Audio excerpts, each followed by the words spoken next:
অবলম্বন করবে, এই দুনিয়ার মধ্যে মুসলমানরাই রাজত্ব করবে, এই দুনিয়ার মধ্যে কাফের বেঈমানরা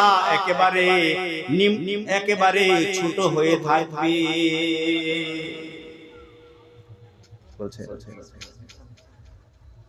ঠিক আছে?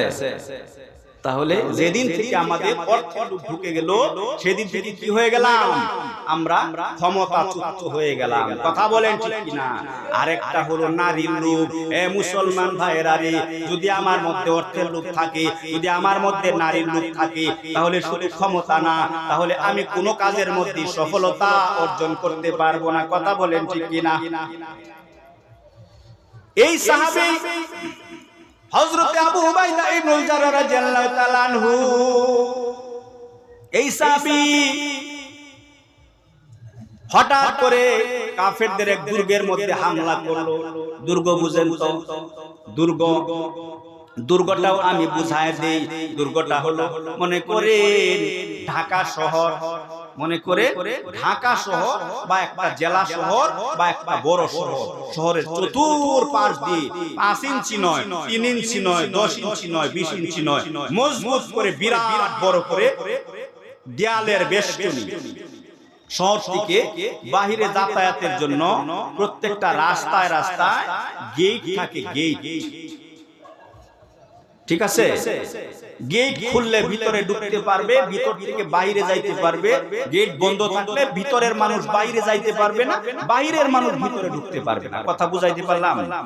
হ্যাঁ, এটাকে বলা হয় কি? দুর্গ।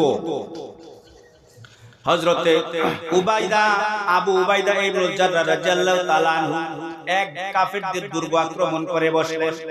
কিরম বড় কলিজাটা চিন্তা করে, কিরম বড় কলিজাটা। আরে মিয়া, মুসলমানদের কলিজা, মুসলমানদের বডি ছোট হইতে পারে, কিন্তু মুসলমানদের কলিজা এত বড় কলিজা। মুসলমানদের কলিজার কাছে, মুসলমানদের সাহসের কাছে পৃথিবীর বড় বড় যত সুপার পাওয়ার এসেছিল, তারা সবাই হার মানতে বাধ্য হয়েছে। কথা বলেন ঠিক কিনা? বদরের যুদ্ধের মধ্যে 313 জন সাহাবীর সামনে 1000 তাগড়া তাগড়া যুবক, তাদেরকে নাস্তা নাবুদ করে দিয়েছিল 313 জন সাহাবী। কথা বলেন ঠিক কিনা? তাদেরকে নাস্তা নাবুদ করে বিজয় ছিনিয়ে এনেছিল বদরের যুদ্ধের ময়দানে। কথা ঠিক কিনা বলেন? আফগানিস্তানে 65,000 তালেবান। আফগানিস্তানে কি 65,000 তালেবান। তালেবানদেরকে আমরা বিভিন্ন সময় জঙ্গি বলে আখ্যায়িত করেছি।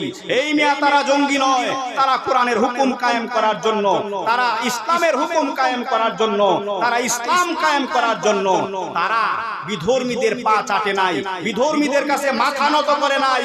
তারা বলেছে আমাদের টুপি ঠিক থাকবে, আমাদের দাড়ি ঠিক থাকবে, আমাদের পাঞ্জাবি ঠিক থাকবে, আমাদের ইসলাম ঠিক থাকবে, আমাদের মসজিদ ঠিক থাকবে, আমাদের মাদ্রাসা ঠিক থাকবে, আমাদের কোরআন ঠিক থাকবে, আমাদের হাদিস ঠিক থাকবে, আমাদের ইসলাম ঠিক থাকবে।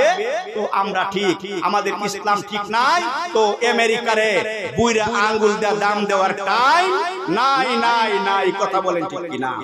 65,000 তালেবান, নেটু এবং স্থানীয় আফগানিস্তানের সৈনিক এবং আমেরিকান সৈনিক 12 লক্ষ সৈনিক এবং অত্যাধুনিক যুদ্ধাস্ত্রের সাথে এই 65,000 তালেবান সাধারণ অস্ত্র দিয়ে যুদ্ধ করেছে, ইসলামের জিহাদ করেছে, ধর্মীয় জিহাদ করেছে। জিহাদ করতে করতে 1 বছর নয়, 2 বছর নয়, 3 বছর নয়, 10 বছর নয়, 15 বছর নয়, 19টা বছর যুদ্ধ করেছে, জিহাদ করেছে। জিহাদ করে বিজয়ের মালা ছিনিয়ে এনেছে, দেখিয়ে দিয়েছে সারা পৃথিবীকে, দেখো তোমাদের সুপার পাওয়ারকে আমরা বেল দেই না।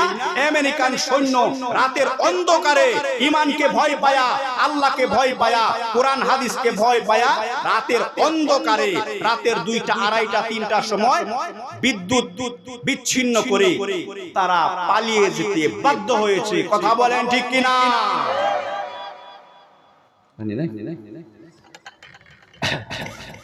আমার বন্ধুগণ, তাহলে অদূর ভবিষ্যতে গজওয়াতুল হিন্দ হবে। যে ব্যক্তি গজওয়াতুল হিন্দকে সমর্থন করবে না, যে ব্যক্তি গজওয়াতুল হিন্দের প্রতি বিশ্বাস রাখবে না, এটা আল্লাহর রাসূলের ভবিষ্যৎবাণী। গজওয়াতুল হিন্দ হবে, কাফেরদের সাথে যুদ্ধ হবে, হিন্দুদের সাথে যুদ্ধ হবে, ওখানে অংশগ্রহণ করবেন। যদি মনে করেন আমারে জঙ্গি কইব, আপনি জঙ্গি হইবেন কি?